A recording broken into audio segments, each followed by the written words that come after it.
Here's something that surprises almost every person who reaches out to me about moving to El Paso. They come in convinced about one neighborhood, and after we actually dig into the numbers and what daily life looks like, they end up choosing somewhere completely different. Every part of this city can look the same on Zillow and other platforms, but the reality on ground is totally different. So today, I'm doing something I get asked for all the time. I'm ranking El Paso neighborhoods into a real tier list, S down to C, based on home values, safety trends, school performance, commuting quality, and life. No fluff, just the honest breakdown. This does not cover every neighborhood, but the three that most people choose.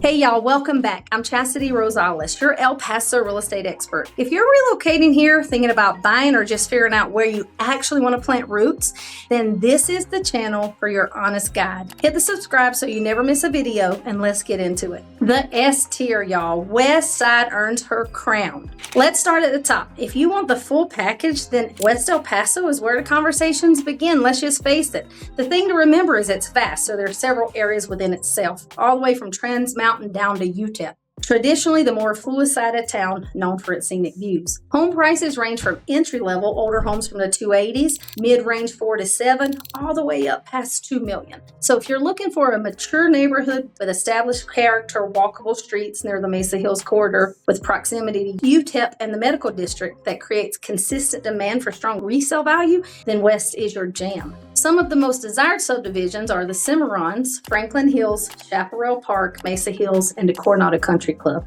It tends to be where buyers go for mountain views, elevated architecture with upscale shopping, dining, and entertainment with a more lifestyle-driven feel. According to the El Paso Central Appraisal District's recent data, assessed values in West El Paso have appreciated steadily, outpacing some of the newer East Side developments on a percentage basis over the last 3 years. Schools here fall under the El Paso School District with recognized ratings from the Texas Education Agency. The honest trade-off here, though, is the traffic on Mesa and I-10 because of the construction and our growth. But as a total package, it's your S-tier girl without question. So now that we've set the standard, let's talk about the area that quietly gives it some competition. Call her the A-tier sleeper, and that's Northeast El Paso, and my personal favorite. It's playing the long game. Northeast El Paso doesn't always get the loudest attention, but the numbers tell a totally different story. I call it El Paso's hidden gem and best for affordability for military families and practical buyers. Do not let people mislead you in the Northeast. It's amazing, and the ones steering you away most often do not do it on real knowledge, just gossip. And according to Zillow's research of the 2025 data, the Northeast has seen year-over-year appreciation upward of 6% or more. And you can still get homes in the low 200s,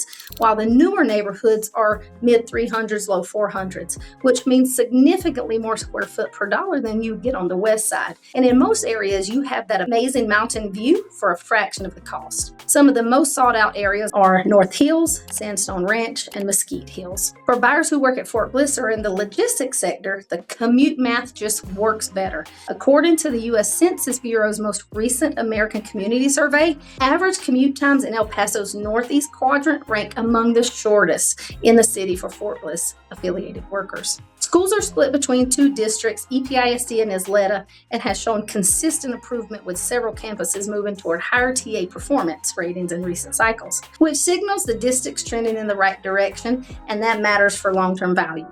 Let's pause right here. We've covered the S tier and the A tier neighborhoods, and already I know that you could see that El Paso is not a one neighborhood fits everyone market. Where you should live generally depends on your job, family, affordability, and the value you actually have in daily life. If you're in research mode and feeling like there's a lot to absorb, I put together a free El Paso relocation guide that goes even deeper. It covers the best neighborhoods by lifestyle, school ratings, and what to expect when you first land here. It's the same resource that I give to my personal relocation clients, and you can grab it for free using the link in the description below. Download it. It will save you hours of Googling. Now let's keep going, because the next tier is where I have to be straight up with you all.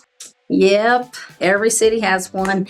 The C-tier reality check, where the deals come with trade-offs though. If I'm doing a real tier list, I cannot skip the hard conversation. Certain pockets of central El Paso and parts of the lower valley come with challenges that listing photos do not show you. According to the FBI Uniform Crime Report data aggregated by Neighborhood Scout 2024, property crime rates in this part run measurably higher than the city average. That doesn't mean that these areas are unlivable. It means you need to be specific about the block you're buying, not just the zip code. Home prices in these corridors are low, and for an investor doing a value-add play, there is real argument to be made here. But for a family relocating from out of state with no local knowledge, then buying based on price alone here is a risk that you need to go into with your eyes wide open. It's exactly the kind of nuance a local agent should walk you through before you get anything signed.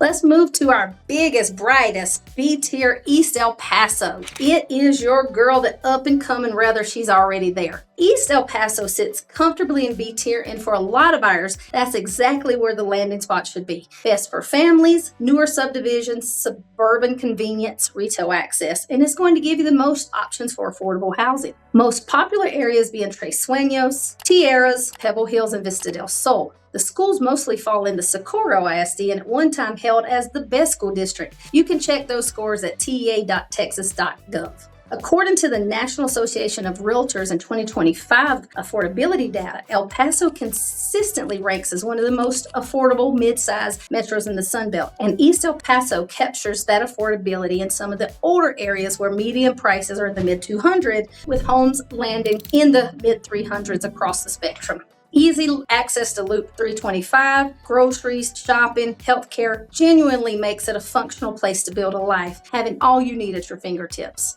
The East Side probably wins on sheer convenience and everyday options alone.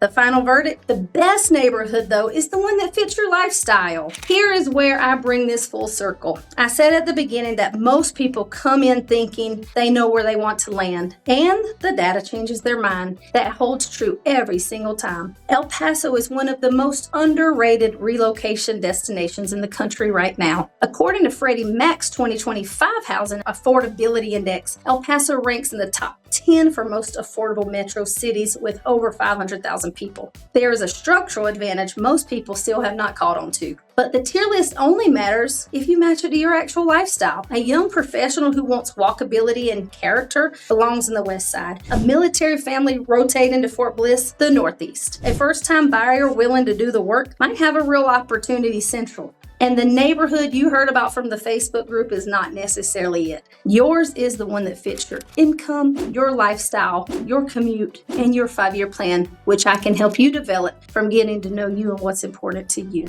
El Paso rewards people who take the time to understand it. West El Paso holds the top tier for good reason. With strong appreciation, established community feel, and consistent demand, the Northeast is the value play, meaning more bang for your buck than the West. For buyers tied to Fort Bliss or the logistics economy, East El Paso delivers reliable affordability for buyers who want to stretch their dollar without gambling, yet also caters to a luxury buyer. That's why she's given West a run for her money. The C-tier pockets in Central El Paso and the Lower Valley are not off limits, but they do require local knowledge that surface search cannot provide. What ties this all together is El Paso as a whole is still one of the most accessible, livable, and undervalued cities in Texas. And the buyers who arrive informed are the ones who build real equity here. If this tier list helped you see El Paso differently, do me a favor, drop your questions or comments in the comment section below. I read every single one, and if you're seriously considering a move, reach out to me directly. I work with relocation clients regularly, and I know this market in a way that takes years to develop. The link to my free El Paso relocation guide is in the description below.